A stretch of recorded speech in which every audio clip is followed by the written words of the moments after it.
오늘의 말씀 중심에서 지금의 나를 만드는 것은 무엇인가, 그리고 원래 좀 새로 제목이 긴데요, 점점점 해놨어요. 그건 뭐냐면 지금의 나를 만든 것은 무엇인가, 그리고 앞으로 나를 만드는 것이 무엇인가, 이런 제목인 것 같아요. 이 말씀 중심으로 하나님의 말씀을 나누기를 원합니다. 제라드 맨리 호킨즈라고 하는 제가 좋아하는 카톨릭 신부예요. 시인이 있는데 그의 시에서 이렇게 고백합니다. 한 사람은 그의 인생을 한 단어로 요약할 수 있다, 이렇게 말했습니다. 이번 주에 제가 몸이 좀 좋지 않았거든요. 제가 유일하게 약한 부분이 편도인데, 편도가 이거 부어오르기 시작하면 열이 오르고, 그래서 제가 아무것도 못해요. 꼼짝도 못해요. 이럴 때는 주로 이제 묵상을 제가 많이 하는데, 묵상을 하다가 문득 그런 생각이 들었습니다. 한 사람의 인생을 한 단어로 이미지화해서 요약할 수 있다면 도대체 나는 어떤 사람인가, 지금까지 살아온 나를 한 단어로 요약한다면 나는 어떻게 요약될 수 있나. 내가 주장하고 싶고 내가 되고 싶은 사람이 아니라 이미 사람들 앞에 또 하나님 앞에서 드러난 나의 모습, 하나님은 나를 어떤 사람으로 보실까, 도대체 사람들은 나를 어떤 사람이라고 볼까, 이런 생각을 좀 하게 됐습니다. 성경에 보면 한 사람의 인생을 우리가 한 단어로 요약할 수 있지 않습니까?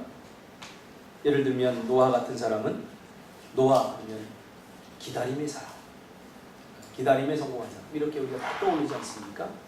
아브라함 그러면 준석 씨, 아브라함 성경을 읽어야 떠오르지. 아브라함 뭐가 떠올라? 뭐냐? 믿음의 사람. 네가 틀려줘야 내가 잘지. 잘했어? 엘리야 그러면 능력의 사람. 사무엘 그러면 기도의 사람, 기도를 포기하지 않는 사람. 다니엘 그러면 뜻을 정하고 믿음의 정도를 지킨 사람. 이렇게 우리가 다 요약할 수 있단 말이죠. 그러면 안희수 그러면 이런 뭐가 떠오릅니까? 이렇게 요약할 수 있다는 거죠. 제가 언젠가도 얘기했지만 그 제라드 맨리 호킨즈가 쓴 시 중에 그 잠자리와 물총새에 관한 시 보면 그가 하는 일이 곧 그다. 그렇죠? 물총새라고 하는 그 아이덴티티, 정체성은 그가 매일 호숫가에 나가서 호숫가의 물을 한 모금 머금고 잠자리를 향해서 그 총을 쏘아서 잠자리가 떨어진 것을 잡아먹고 하는 것을 사람들이 보고 물총새다 라는 아이덴티티가 정해진 것처럼, 그렇다면 오늘의 나는 하나님 앞에서 도대체 누군가 라고 하는 이런 질문을 하고 제가 나름대로 생각을 좀 하게 됐습니다. 그러다가 이런 묵상을 하다가 나는 도대체 어떤 사람인가 보다 더 중요하고 흥미로운 질문을 하나 더 제가 얻게 됩니다. 그렇다면 한 사람의 운명, 그 사람의 됨됨이를 만드는 것이 도대체 뭔가, 그런 생각을 하게 됐습니다. 나를, 현재의 나를 만든 그건 무엇일까? 나의 됨됨이, 오늘 나의 모습. 저 사람 참 똑똑한 사람이야 라고 한다면 그 똑똑함을 만든 것이 뭔가에 대해서 제가 생각을 하게 됐습니다. 그러니까 오늘 본문은 그 답을 우리에게 주고 있는 것 같아요. 오늘 본문은 우리가 너무나 많이 들었던 설교입니다. 주로 이 설교를 본문을 읽고 나면 여러분들 다 알지 않습니까? 목사님도 말의 중요성에 대해서 이야기할 거야. 그렇죠? 그래서 말을 함부로 하면 안 돼. 왜냐하면 너희 말이 내 귀에 들린 대로 내가 시행하리라 하나님께서 말했기 때문에 내가 아무렇게나 말해서는 안 돼. 이 정도로 우리가 생각할 수 있습니다. 물론 그럴 수 있습니다. 그러나 저는 여기서 조금 다른 각도에서 한번 이 본문을 이해해 보려고 합니다. 가나안 입성을 앞둔 이스라엘 백성들이 10명의 정탐꾼을 이제 가나안 땅으로 보내죠. 가나안 땅을 자세히 정탐을 하고 돌아온 후에 13절부터 청중들 앞에서 이 10명의 정탐꾼이 보고하는 장면이 나옵니다. 그 청중들 앞에서 가나안 땅에 관해서 보고를 할 때 오늘 그 청중들의 반응을 보고 하나님께서 한 말이죠. 그게 민수기 13장 32절에 나옵니다. 이스라엘 자손 앞에서 그 정탐한 땅을 악평하여 이르되 우리가 두루 다니며 정탐한 땅은 그 거주민을 삼키는 땅이요 거기서 본 모든 백성은 신장이 장대한 자들이며 거기서 네피림 후손인 아낙 자손의 거인들을 보았나니 우리는 스스로 보기에도 메뚜기 같으니 그들이 보기에도 그와 같았을 것이니라. 그렇죠? 악평을 합니다. 그러면서 가나안 땅에 들어가기 위해서 정탐꾼을 보냈는데 오히려 그들이 정탐을 하고 나서는 절대로 우리는 그 땅에 들어갈 수 없다. 왜요? 거기에는 이 거인들이 있고 우리가 거기에 들어갈 수 없는 그런 연약함을 우리가 가지고 있다. 그들에 비하면 우리는 메뚜기와 같을 것이고 그들도 우리를 메뚜기처럼 생각할 것이다. 이렇게 악평을 하죠. 그러자 그 10명의 정탐꾼의 보고를 들은 이스라엘 전체 백성들이 뭐라고 합니까? 14절에 13장 14절에 소리를 높여 부르짖으며 백성이 밤새도록 통곡하였더라. 이스라엘 자손이 다 모세와 아론을 원망하며 온 회중이 그들에게 이르되 우리가 애굽 땅에서 죽었거나 이 광야에서 죽었으면 좋았을 것을 어찌하여 여호와가 우리를 그 땅으로 인도하여 칼에 쓰러지게 하려 하는가? 우리 처자가 사로잡히리니 애굽으로 돌아가는 것이 낫지 아니하냐? 그때 하나님께서 11절에 오늘 본문의 말을 하는 거죠. 이 백성이 어느 때까지 나를 멸시하겠느냐? 내가 그들 중에 많은 이적을 행하였으나 어느 때까지 믿지 않겠느냐? 라고 하시면서 오늘 28절에 그들에게 이르기를 여호와의 말씀에 내 삶을 두고 맹세하노라. 너희 말이 내 귀에 들린 대로 내가 너희에게 행하겠다. 29절에 너희 시체가 이 광야에 엎드러질 것이라.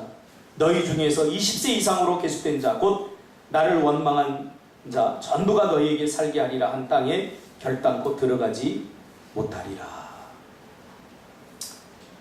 이 말씀만 우리가 읽으면 보통 이제 말의 중요성이 제일 먼저 떠오릅니다.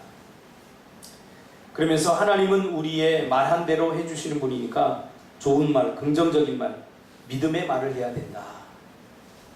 보통 이렇게 설교가 끝납니다. 물론 틀리다고 볼 수는 없죠. 근데 조금 더 우리가 깊이 묵상해 보면 이게 정말로 말의 중요성에 대해서 하나님께서 우리에게 주신 말씀인가? 아니죠. 하나님이 이 말씀을 주신 더 깊은 의도가 있습니다. 그것을 찾아내지 못하면 우리가 좋은 언어 훈련을 하자 이 정도로 끝날 때가 있습니다.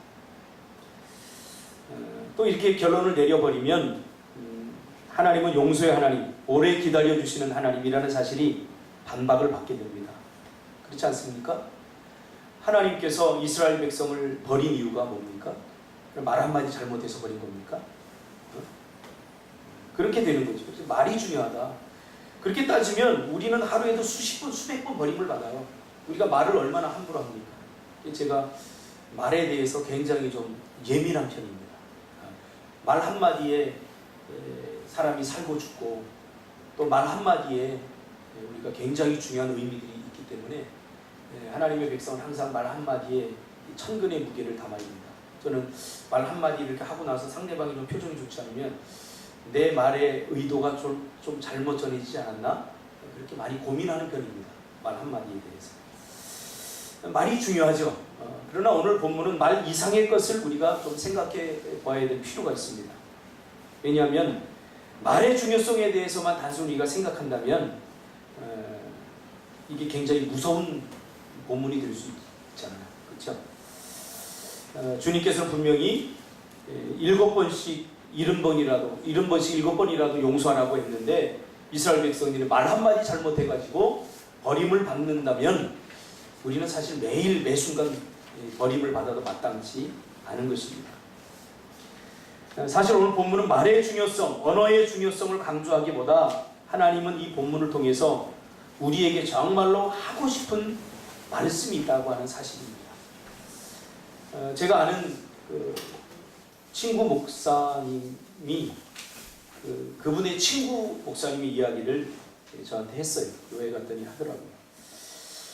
그 친구, 미국에 사는 친구 목사님이 아들이 하나 있는데 이 아들이 친구들과 어울리면서 굉장히 부정적인 말을 많이 하더래요. 모든 것의 결론을 다 부정적으로 내리더래요. 그래서 야, 이래서는 안 되겠다. 그래서 언어 훈련을 좀 시켜야 되겠다. 이렇게 고민하고 있던 차에 그 샌프란시스코 그 지역의 청소년을 대상으로 언어 세미나가 하는 데가 있어서 글로 이제 아들을 설득해서 아들과 그 친구들하고 이렇게 같이 보냈다는 거죠. 나름대로 기대했대요. 이 아이가 갔다 오면 좋은 말을 쓰겠지, 긍정적인 말을 쓰겠지 하고 기대했다는 거예요. 아니나 다를까 일주일 동안 세미나를 다녀와서 집에 오면서부터 이야기를 하는데 굉장히 막 긍정적으로 바뀌었더래요.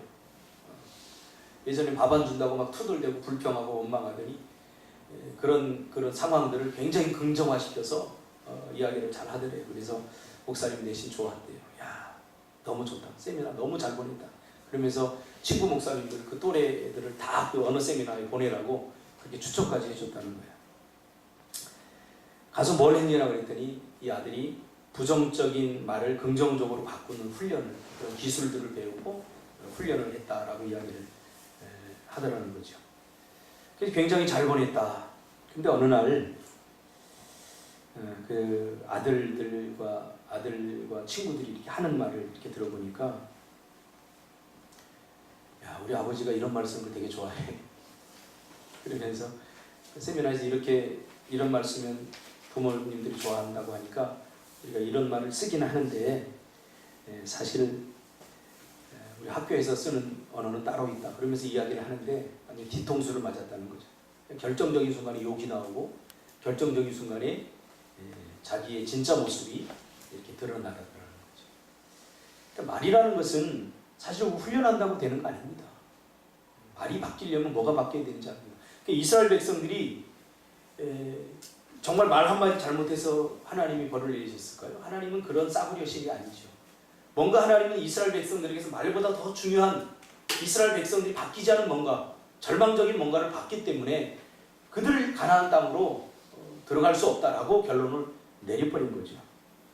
그래서 하나님이 오늘 28절 통해서 본 것이 무엇인지 우리가 봐야 됩니다. 그리고 하나님은 우리의 무엇을 보는지, 우리가 그저 하나님 앞에 좋은 말, 괜찮은 말, 긍정적인 말, 그런 거를 한다고 하나님이 기뻐하시는 하나님은 아니라는 사실이죠. 그들의 말을 통해서 그들의 생각을 보신 거죠. 영국의 시인 우리 세뮤얼 스마일즈가 말한 것처럼 말의 씨, 말의 뿌리가 뭔가, 그것은 생각이라고 이야기합니다. 그래서 세뮤얼 스마일즈가 생각이 변하여 말이 되고, 말이 변하여 행동이 되고, 행동이 반복되면 그게 습관이 되고, 습관이 반복되면 그 사람의 성격이 되고, 성격이 그 사람의 운명이 된다. 그 사람의 됨됨이가 된다. 그러니까 한 사람의, 그 사람의 아이덴티티, 지금 현재의 정체성, 그것은 바로 어디서부터 시작되냐면 생각에서 시작된 거예요. 여러분의 현재, 여러분의 삶의 모습은 여러분의 과거에 여러분이 생각했던 그 모습 그대로 지금 되어진 거라는 거죠. 그러니까 이스라엘 이것은 언어를 고친다고 바뀌지 않아요, 절대로. 언어를 바꾼다고 되는 게 아니라 더 원초적인 뿌리, 생각으로 우리가 나가야 돼요. 내가 지금 무슨 생각을 하고 있나? 그 생각이 나의 미래가 되는 거죠. 그리고 지금의 나의 모습은 과거에 내가 했던 생각의 결과인 거죠. 그러니까 하나님께서 약속해 주셨어요, 이스라엘 백성들에게. 너희들 가나안 땅을 주겠다. 분명히 하나님께서 약속을 주셨는데 이스라엘 백성들은 그 땅에 들어갈 수 있다는 생각을 하지 않았던 거예요. 그렇죠? 생각의 결과니까. 그렇다고 한다면 끝까지 하나님께 주신 그 믿음을 가지고 그 생각을 지켜나갔어야 되는데, 틈만 나면 이스라엘 백성들은 불평하고 원망했잖아요. 불평하고 원망할 이유가 뭐가 있어요? 하나님이 주신다고 하면 반드시 주시잖아요. 그렇죠? 지금 우리가 제주 땅에 온 곳, 이것은 우리의 과거의 생각의 결과 아닙니까? 하나님께서 우리에게 꿈을 주시고 그 꿈의 생각을 지켜나가게 하시고 그것을 계속해서 시도하고 계속해서 그 생각을 연결게 만드는 결과 우리가 이곳에 오지 않았습니까? 그렇다고 한다면 여러분의 현재의 삶은 어느 누구 다른 사람 탓할 이유도 하나도 없어요. 여러분의 생각이 만들어낸 결과예요. 이스라엘 백성들도 가나안 땅에 결국 들어가지 못하는 건 뭐예요? 자기들의 생각의 결과예요. 오직 여호수아 갈렙만 들어갈 수 있다고 믿었던 거예요. 아니다. 하나님이 우리에게 주셨다. 그렇다면 우리가 들어갈 수 있다. 라고 하는 생각의 결론을 내린 거죠. 그러므로 한 사람의 인생을 바꾸는 것은 말이 아닙니다. 말을 훈련한다고 생각이 바뀌는 건 절대 아닙니다. 변화의 시발점은 말이 아니라 생각이어야 된다는 거죠. 생각이 바뀌어야 말이 변화되는 거죠. 생각이 바뀌지 않으면 아무것도 바뀐 것이 아닙니다. 그래서 이 목사님이 철저히 회개했다는 거예요. 그래서 그 아들을 붙잡고 이제는 뭐 세미나 같은 데 보내서 훈련을 통해서 바뀌는 게 아니라 사람의 생각을 바꾸는 것은 하나님밖에 없기 때문에 그 아들을 매일 새벽 예배 마치고 끌어안고 기도하고 눈물을 뿌리고 그러니까 이 아이가 시간이 흐르면서 서서히 언어도 변화되고 또 생각하는 것 자체가 변화되더라. 그런 이야기를 제가 들었습니다. 하나님은 광야에서 이스라엘 백성들의 생각을 바꾸기를 원하셨습니다. 왜죠? 40년 동안 이 계획을 하나님께 세우신 거예요. 왜냐하면 430년 동안 이스라엘 백성들의 머리에 가득 차 있는 것은 종의 근성, 종적인 생각입니다. 주인의식, 이게 없었어요. 왜? 430년 동안 주인으로 살아본 적이 없거든요. 주인. 여러분, 사장은 아무나 되는 게 아닙니다. 사장은 아무나 되는 게 아니에요. 예전에 어떤 탤런트가 TV에 나와서 그러더라고요. 자기가 이제 그 엔터테인먼트 회사의 이사가 되고 주인이 돼 보니까 물 한 병도 그냥 못 마시겠다. 근데 자기가 사장이 아니고 거기에 그냥 이렇게 소속돼 있을 때는 어떻게 하면 물을 막 여러 병 마시고 뭐 쓰다 남은 것도 다 버리고 그래서 물을 하루에 10병, 15병만 이렇게 마셨다는 거예요. 근데 자기가 이사가 되고 그 회사의 주인이 되니까 물 한 병 가지고 계속 다니면서 아껴 마시게 되더라. 이게 다 회사 돈이니까. 그렇죠? 이 생각이 굉장히 중요합니다. 이스라엘 백성들은 종의 생각으로 가득 차 있었어요. 그 생각을 가지고 가나안 땅에 가서 주인으로 살 수 있을까요? 절대 살 수 없죠. 그래서 40년 동안 광야에서 하나님께서는 그들의 생각을 바꾸기를 원하셨어요. 민수기 14장 11절에 하나님이 광야에서 많은 이적을 행하신 이유가 뭐라고 합니까? 오늘 본문에 나오죠. 기적을 통해서 생각해 보라는 거예요. 하나님이 바꾸기를 원하십니다. 이렇게 역사하시는 것을 보면 하나님이 아니고는 불가능하다는 거예요. 누가 이렇게 할 수 있느냐는 거죠. 그러니까 광야에서 이스라엘 백성들에게 하나님이 기적을 베푸신 것은 먹을 것이 없어서 주고 그들의 필요를 단순히 채우기 위해서 기적을 베풀어 준 게 아니라 그 기적의 이면에 하나님이 있다는 사실을 그들이 분명히 깨닫기를 원했다는 거죠. 아직도 이스라엘 백성들은 다원주의, 다신주의입니다. 자기에게 유익을 준다면 어떤 신이든 가서 절할 용의가 다 있는 사람들이에요. 여전히 하나님의 은혜로 구원받았지만 그들의 삶의 습성은 뼛속까지 애굽이즘으로 가득 차 있었어요. 우상주의로 가득 차 있어요. 그들의 생각, 가치관, 모든 것이. 그것을 가지고는 가나안에서 하나님만을 왕으로 섬기면 주체적인 주인의식을 가지고 이스라엘 백성답게 살 수 없었던 거죠. 그렇죠? 그들의 생각 바꾸기. 그것이 광야 40년 동안의 하나님께서 한 프로젝트입니다. 그런데 결론은 뭡니까? 바뀌지 않았다는 거죠. 기적을 통해서 하나님은 도대체 어떤 분이신가? 그리고 믿음으로 나아가야 되는데 그들의 생각은 여전히 믿음으로 나아가는데 번번이 실패합니다. 생각이 중요합니다. 왜 생각이 중요합니까? 생각의 기능, 이게 중요합니다. 백과사전에 보니까 우리나라 백과사전이 가장 성경적으로 이 생각에 대해서 잘 정리해 놨더라고요. 이 생각의 기능은 뭐냐면 기억이 의식 위로 떠올라 글이나 언어로 표현되기 전에 추상적인 말. 쉽게 말하면 어떤 기억이 의식 위로 떠올라서 글이나 말로 표현되기 전에 내 머릿속에서 떠도는 추상적인 어떤 개념, 그것이 생각이라는 거예요. 그러므로 우리가 생각이란 우리가 어떤 경험이나 혹은 기억, 혹은 사고나 판단, 이해 등을 글이나 언어로 표현하기 전에 마음속에 추상적으로 남아있는 어떤 것을 말합니다. 그 생각이 굉장히 중요해요.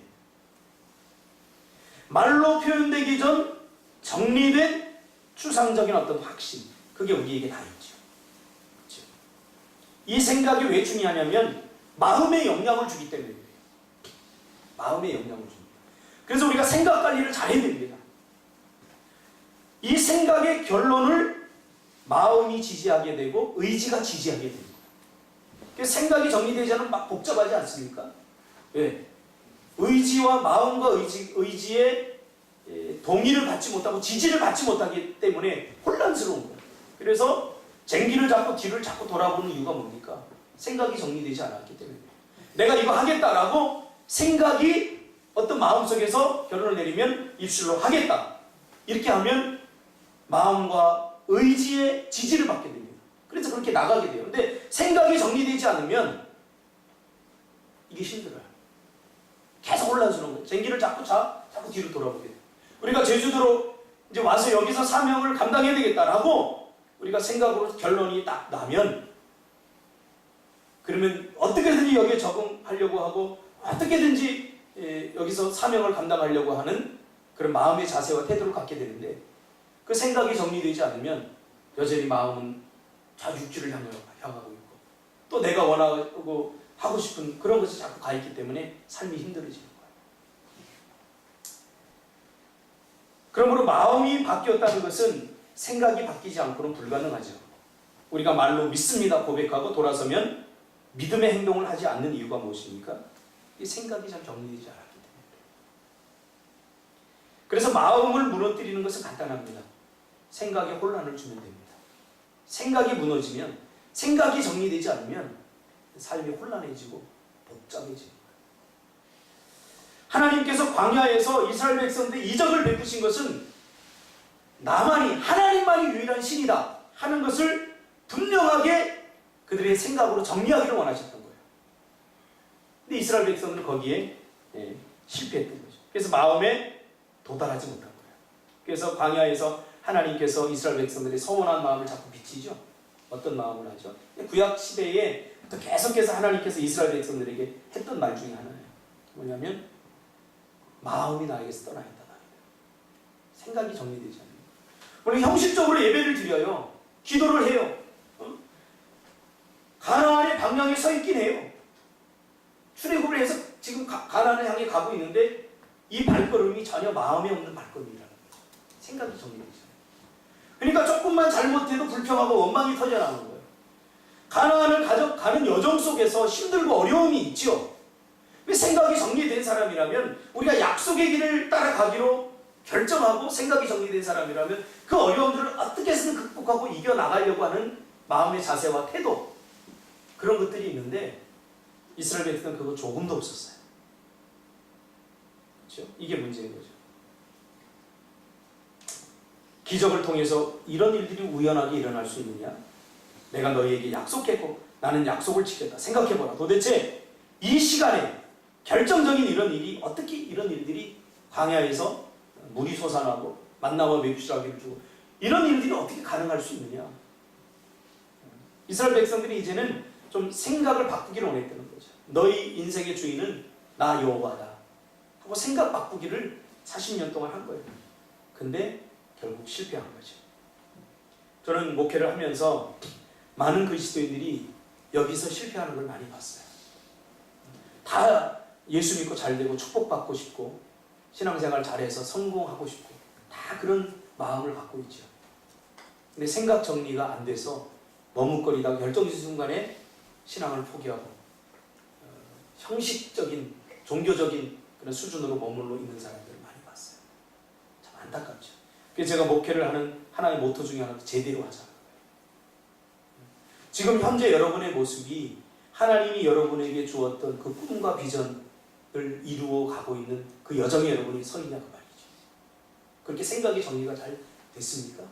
아니면 우연히 어떻게 하다 보니까 이런 길로 온 것입니까? 이걸 분명히 해야 됩니다. 이런 이스라엘 백성들의 마음의 상태를 성경에서는 완악함이라고 표현합니다. 완악함. 이 완악함을 이해하기 위해서 우리는 연약함이라고 하는 말을 이해해야 됩니다.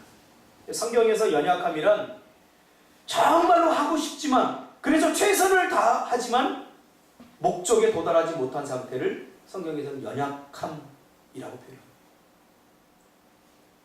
내가 정말로 기도하고 싶어요. 그래서 막 최선을 다해서 기도를 해요. 그런데도 어떤 목적에 도달하지 못해요. 그런 상태를 하나님께서는 연약함이다라고 인정해 주시는 거예요. 너희들 연약하기 때문에 내가 이해한다. 그러나 완악함이라는 것은 달라요. 완악함이라는 것은 뭐냐면 할 수 있음에도 고의로 하지 않는 것을 우리가 완악함 혹은 완고함이다, 이렇게 표현합니다. 그러니까 이스라엘 백성들은 하나님을 자신의 인생의 주인으로 믿으려고 노력하지 않았다는 거예요. 최선을 다하지 않았다는 거예요. 마음이 없는 거죠. 이 생각 정리가 잘 안 된 거죠. 언젠가는 믿겠지만 지금은 아니라는 거죠. 이런 사람들은 누가복음 24장 25절에서 선지자들이 말한 모든 것을 더디 믿는 자들이라고 말합니다. 언젠가는 내가 제대로 한번 신앙생활을 할 거야. 언젠가는 내가 제대로 할 거야. 그렇죠? 언젠가는. 언젠가는 언제예요? 그날. 그래서 10년이 지나고 20년이 지나지 않았습니까?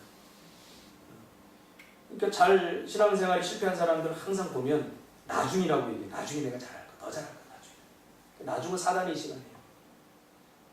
그래서 10년이 지나고 20년이 지나요. 제가 참 놀라운 게 있는데 뭐냐면, 예전에 한 20년 전에 신앙생활 같이 했던 사람이 우리 교회에 신앙생활하러 왔어요. 근데 그 사람 제가 이야기를 듣고 충격받았어요. 20년 전에 했던 이야기를 아직도 하고 있더라고요.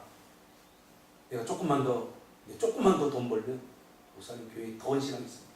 20년 전에도 그랬거든요. 그 말처럼 달고 사는. 그 생각이 바뀌지 않는 거예요. 생각.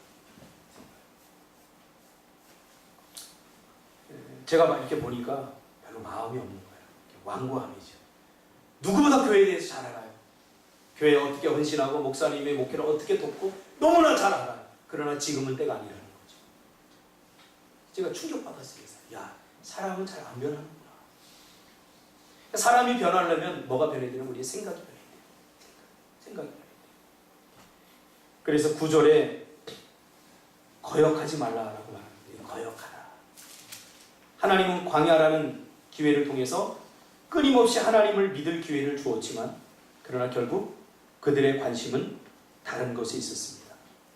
미래에 주어질 약속의 땅에 대한 기대보다, 미래에 주어질 약속의 땅보다 지금 현재 편안하고 안락한 삶이 이스라엘 백성들에게 먼저였던 거죠.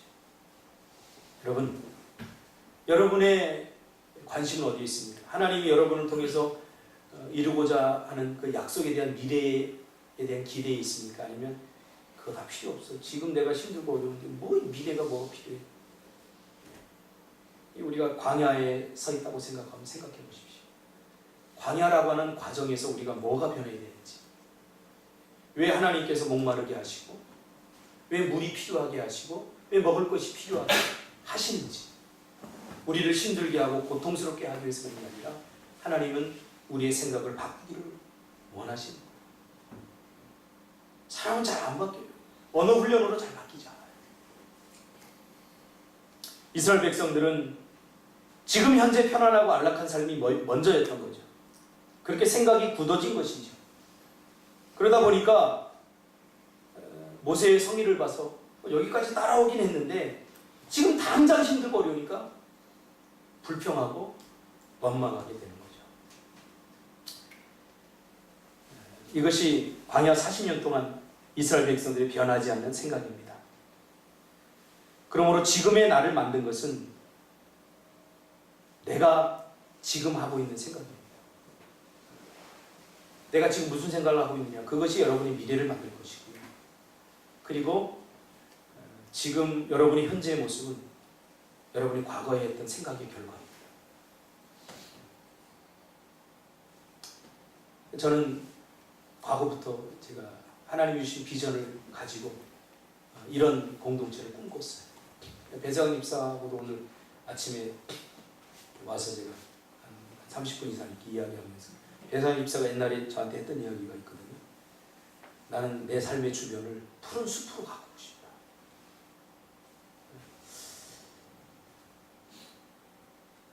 말하고 그런 생각이 말로 나오고 이제 그것을 이루기 위해서 우리가 시도하고 도전하고 이런 마음의 자세와 태도를 가지고 꿈의 방향을 걸어가야 됩니다. 꿈이 이루어지지 않는 것은 꿈꾸지 않기 때문이 아니라 그런 자세와 태도를 가지고 시도하고 계속 반복적으로 그것을 지지하지 않기 때문이에요. 꿈을 이루는 것은 내가 원하는 방향으로 절대 이루어지지 않습니다. 때로는 목마름도 오고요. 광야에 서 있는 것 같은 외로움도 있고요. 그렇습니다. 그것을 견뎌내지 못하면 그냥 현재 지금 편안하고 안락한 삶만을 꿈꾸게 되는 거죠. 그러면 하나님이 주신 꿈의 여정 속에서 우리에게 주시는 그런 모든 과정에 감사하기보다는 불평이 나올 수밖에 없는 거죠. 하나님께서는 이스라엘 백성들에게 너 자격 없다는 거죠. 그렇죠? 제가 가끔 우리 청년들에게 그런 얘기를 하죠. 네가 힘든 것은 네 기도의 결과야. 네가 꿈이 없다면 이런 어려움도 없을 거야. 그렇죠? 제가 그래요. 제가 이 제주도로 결정을 하고 나서 참 마음속에 얼마나 힘든지. 지금도 괜찮은데 왜 굳이 내가 사서 고생을 하나. 그런 마음이 안 들었다면 거짓말이에요. 뻔하죠. 우리가 가지고 있는 여건 안에서 우리가 이 일로 온다는 이 자체가 불가능하고 힘들고 또 여러분과 얼마나 불편한 관계에 서 있어야 돼요. 이거 제가 몰랐던 거 아니에요. 굳이 그렇게 하지 않더라고요. 여러분에게 내가 아쉬운 소리 해야 돼요. 근데 굳이 그럴 필요가 없는데 왜 내가 이걸 해야 되나? 갈등이 없었던 것 아니에요. 그러나 하나님이 우리에게 꿈을 주셨기 때문에 그렇게 하는 거죠.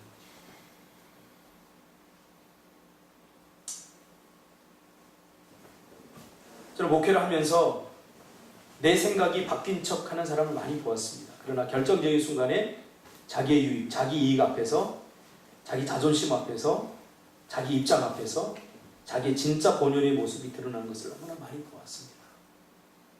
그러니까 복음으로 내 생각을 바꾸도록 허용하지 않은 사람들이죠. 자기를 의지하다 보면 결국 무너지게 됩니다. 오늘 아침에 이제 세강 집사님하고 이제 그런 얘기를 했습니다. 그런데 세강 집사 그런 얘기를 하더라고요. 내가 비행기를 타고라도 매주 여기 와야 되겠다라고 생각한 결정적인 이유.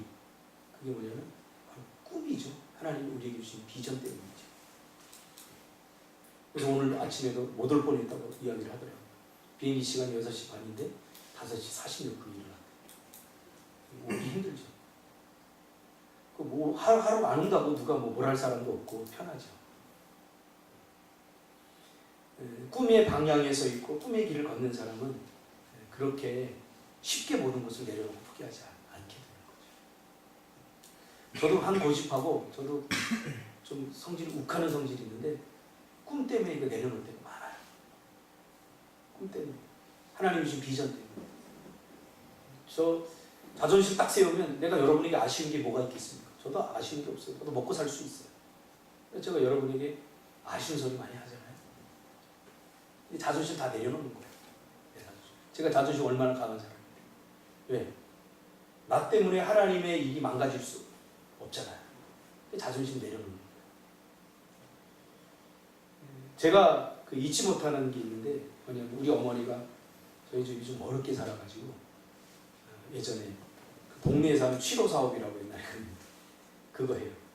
학교에서 이렇게 오다 보면 어머니가 일하는 거 그게 좀 이렇게 창피할 수 있죠. 친구들이 물어보면 오히려 나는 이렇게 돌아가고 이렇게 도망다니고 있거든. 엄마하고. 왜냐면 엄마를 부딪히면 밥 먹었냐 뭐 어떻게 해라 이 말아.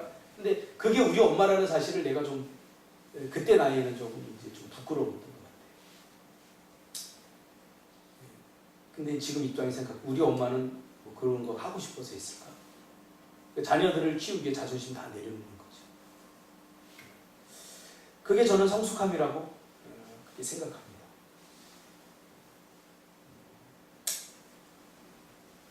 믿음이 없으면 자꾸 환경 탓하고 뭐 이런저런 탓하면 안 돼요. 이제 믿음이 없다고 하나님 앞에 솔직히 서야 됩니다. 그 믿음을 달라고 구해야 됩니다. 뭐 이것이 불만이고 저것이 불만이고 뭐 신앙생활 하다 보면 교회도 마찬가지죠. 제가 항상 얘기했잖아요. 우리가 꿈을 이루기에도 아까운 시간, 서로 사랑하고 살기에도 아까운 시간에 왜 그리고 싸우고 왜 그렇게 소모적인 낭비를 하느냐. 저는 솔직히 싸우고 싶어도 화해하는 데 걸리는 시간이 얼마나 소모적인지 제가 알기 때문에 될 수 있는 싸움을 안 할 거예요. 싸움을 집사람하고 한번 하고 나면 그 화해하는 과정이 일주일 이상이 걸려요. 그러면 그 시간에 아무것도 못하는 거예요. 그 에너지를 다. 그 시간이 너무 아까운 거예요. 그 시간에 어떻게 하면 우리 교회를 더 좋은 교회, 어떻게 하면 성도들에게 더 좋은 어떤 카운셀링을 해줄까? 이런 고민을 하기에도 빠듯한 시간이 왜 그렇게 하는 거죠? 마가복음 9장 24절에 보면 귀신 들린 아이를 제자들이 내쫓지 못해서 변론이 벌어지는 장면이 나옵니다. 그때 주님이 기도하고 내려오다가 변화산에서 기도하고 내려오다가 그 아버지에게 묻습니다. 그래서 아버지가 우리 아이가 이렇게 해서 지금 고통당합니다. 도와주세요. 그렇죠. 근데 그 아버지가 한 이야기가 있습니다. 당신이 뭔가를 좀 내가 해볼 거 다 해봤는데 이제 지푸라기라도 잡는 심정으로 뭔가 좀 도와줄 수 있으면 한번 해보세요. 도와줘보세요. 이렇게 이야기합니다. 이건 믿음의 도전이 아닙니다. 사람이 절박해지면 지푸라기라도 잡는 심정으로 기도해요. 또 교회도 나와요. 한번 예수 믿어볼까 하고 하다 안 되니까. 그건 믿음이 아닙니다.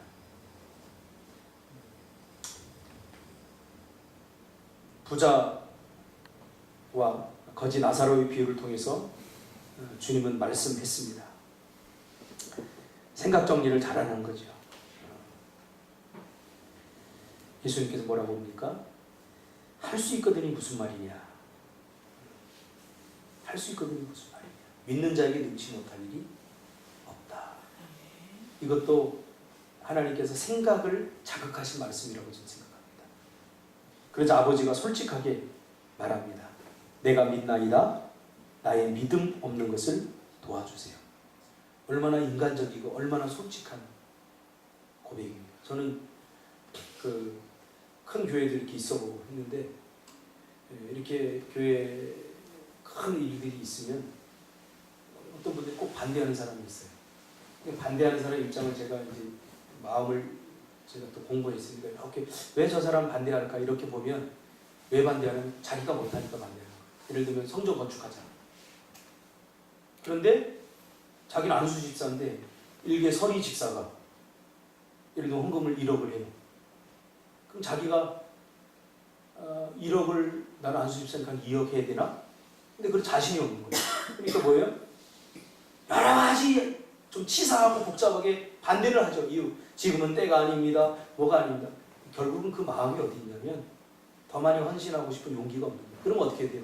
더 많이 헌신할 수 있는 용기를 달라고 믿음을 달라고 기도해야죠. 오늘 이 사람처럼 뭐라고 그래요? 내가 믿음 없는 걸 도와주세요. 하고 주님 앞에 말하잖아요. 어떻게든지 해보세요. 이건 믿음이 아니라는 거예요. 오직 믿음만이 역사를 일으키는데 어떻게 하다 보니까 할 거 다 해보고 안 되니까 맡기는 건 믿음이 아니라는 거예요. 할 수 있거든이 무슨 말이냐 이 의미예요. 오직 믿음만이 기적을 일으킨다. 그러니까 이 친구가 알아듣잖아요. 알아듣고 아 나는 믿음이 없구나. 믿음만이 고칠 수 있구나. 그러니까 뭐라고 그래요? 당장 나를 불쌍히 여겨주세요. 내 믿음 없는 것을 도와주세요. 라고 말하잖아요. 그렇게 말해야 되지 않습니까? 이것 때문에 못해, 저것 때문에 핑계, 용기가 없는 거죠. 사실. 그러니까 우리의 생각이 그런 것들로 가득 차 있는 거죠. 제가 목회를 처음 시작할 때도 마찬가지였어요. 목회를 불가능하다고 다 얘기했어요. 고치면 믿는 것이 아니라 믿으면 고쳐주겠다는 거죠. 오늘도 똑같습니다. 여러분, 뭔가를 자꾸 보여달라고 하는데 보여주면 내가 믿겠다고 하는데 보여주고 믿는 것은 확인하는 거지 이게 믿음이 될 수 없습니다. 하나님 기도 응답해주면 내가 믿겠습니다. 보세요. 이스라엘 백성들이 광야에서 얼마나 놀라운 기적들을 봤습니까?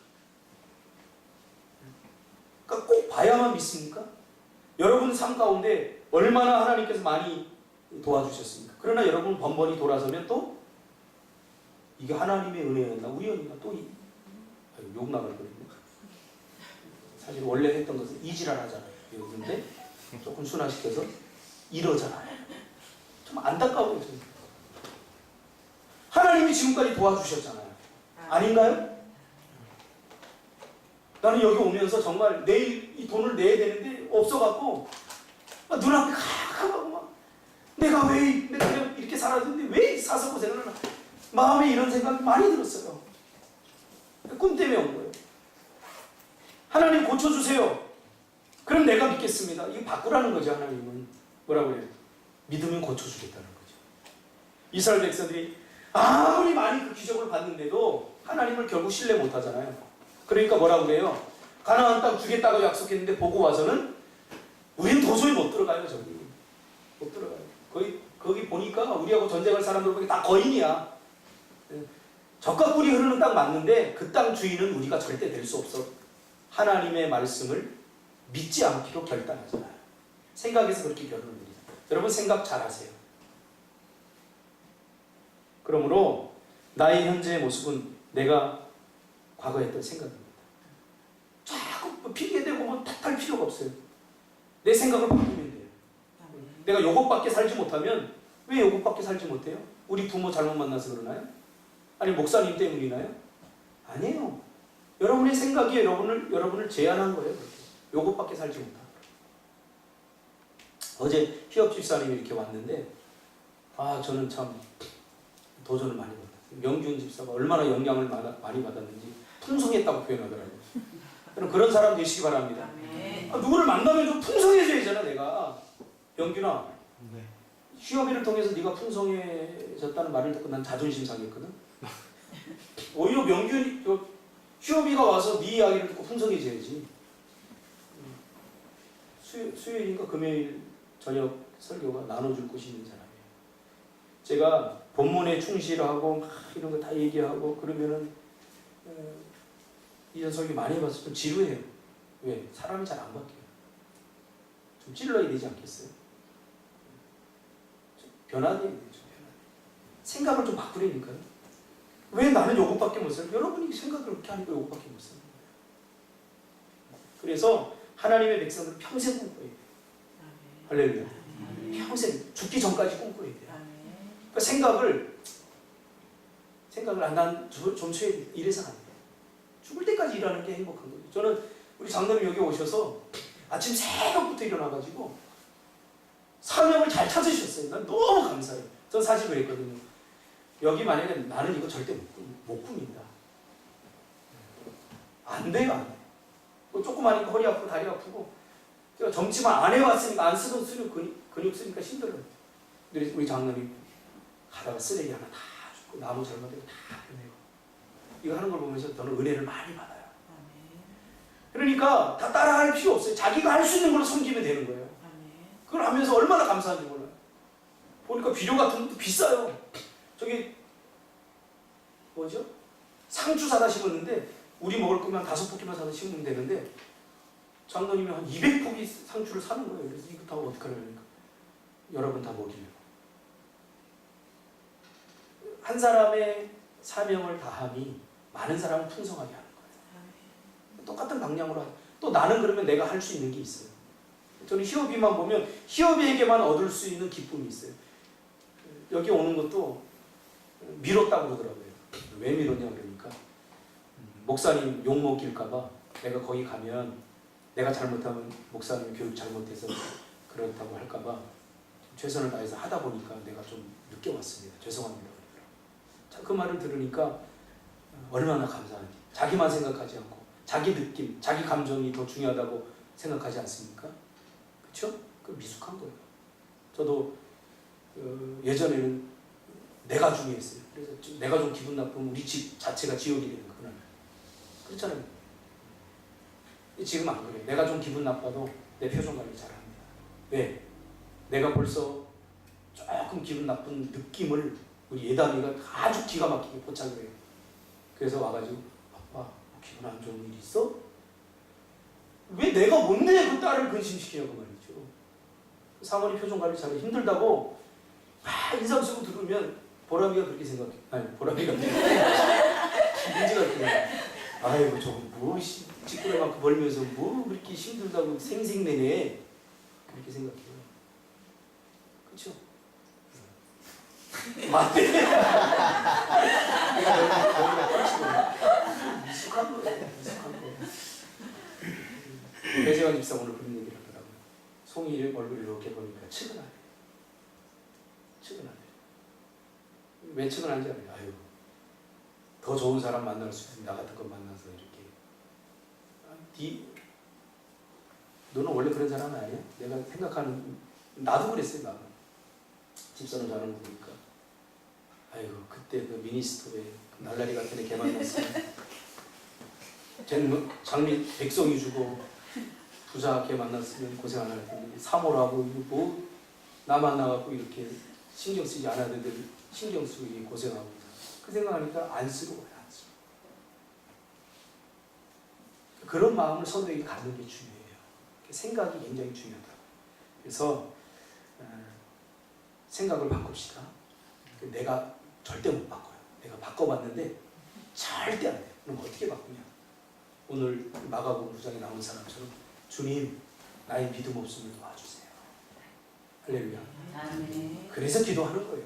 아멘. 자기 잘 먹고 잘 살면 기도할 필요가 없어요. 이만큼도 뭐 잘 먹고 잘 사는데 뭘 기도해요? 목사도 마찬가지예요. 그래서 여러분을 위해서 기도하는 거예요. 나를 위해서, 너를 위해서, 우리를 위해서. 왜? 우리는 한 가족이니까. 그래서 여러분, 하나님 앞에 여러분 생각이 바뀌지 않으면 큰일 나요. 여러분 어떤 생각하는지 알잖아요.